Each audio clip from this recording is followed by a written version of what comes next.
Lei e graça. Duas palavras centrais na fé cristã, mas que muitas vezes parecem estar em pé de guerra, né? Será que para ter uma, a gente precisa abrir mão da outra? É exatamente esse elo perdido que a gente vai investigar hoje.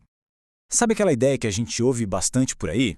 Que com a vinda de Cristo e da graça, a lei de Deus, ficou para trás, foi cancelada. Mas será que é isso mesmo que a Bíblia ensina? Ou será que tem alguma peça faltando nesse quebra-cabeça? E olha que interessante, parece que essa confusão não é de hoje. O próprio apóstolo Pedro lá atrás já deu toque. Ele avisou que alguns assuntos eram sim mais complicados e que gente sem entendimento podia acabar torcendo tudo. E é bem aí que a nossa análise começa. Então vamos mergulhar de cabeça no que parece ser uma grande contradição dentro do cristianismo. O argumento é mais ou menos assim, e a gente já ouviu em muitos lugares. Olha, agora a gente tá na graça, então os 10 mandamentos não valem mais. A ideia é que a nova aliança meio que zerou o placar da antiga aliança. Parece simples, né? Mas será que essa conta fecha?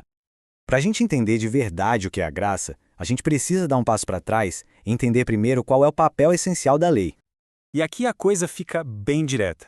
A gente precisa de uma definição. E a Bíblia é super clara nisso. Pecado é o quê? É a transgressão da lei. Ponto. Simples assim. Guarda essa informação porque ela é a chave de tudo. Ok, se pecado é quebrar a lei, então o que acontece se a gente simplesmente tira a lei de cena? Se ela for abolida? Aí a gente entra numa sequência lógica que, as consequências são enormes. Vamos pensar juntos, passo a passo.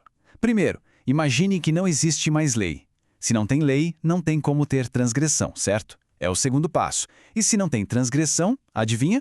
Não existe pecado. E aí o castelo de cartas começa a desmoronar. Se não há pecado, o sacrifício de Cristo na cruz perde totalmente o sentido. E por fim, a graça, que é o perdão dos pecados, não seria mais necessária. É um efeito dominó que, no fim das contas, invalida o próprio evangelho. Então, como a gente sai desse beco sem saída?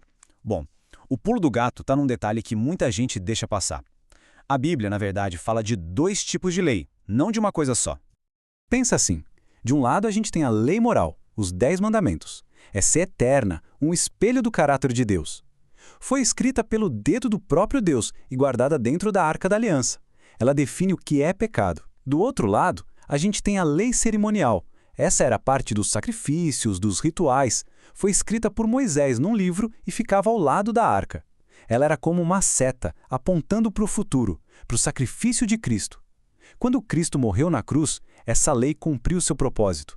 A seta chegou a seu destino e ela não era mais necessária.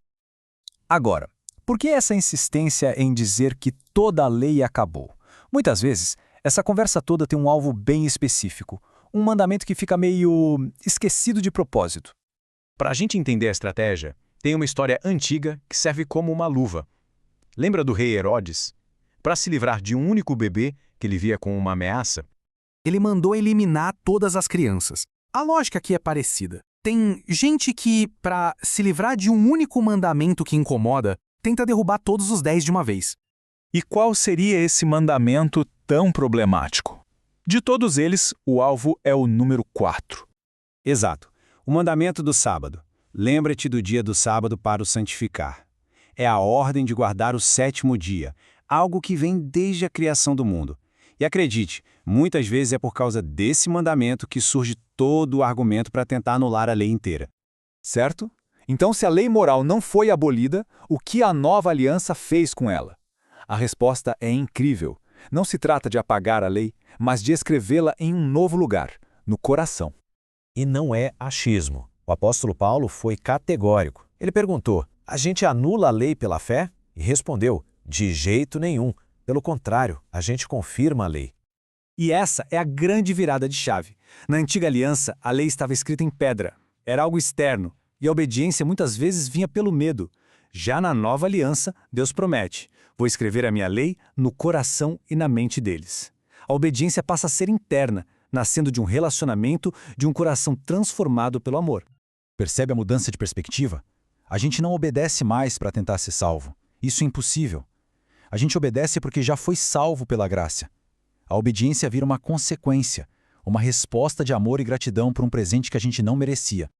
Então, fica aqui uma última pergunta para a gente refletir.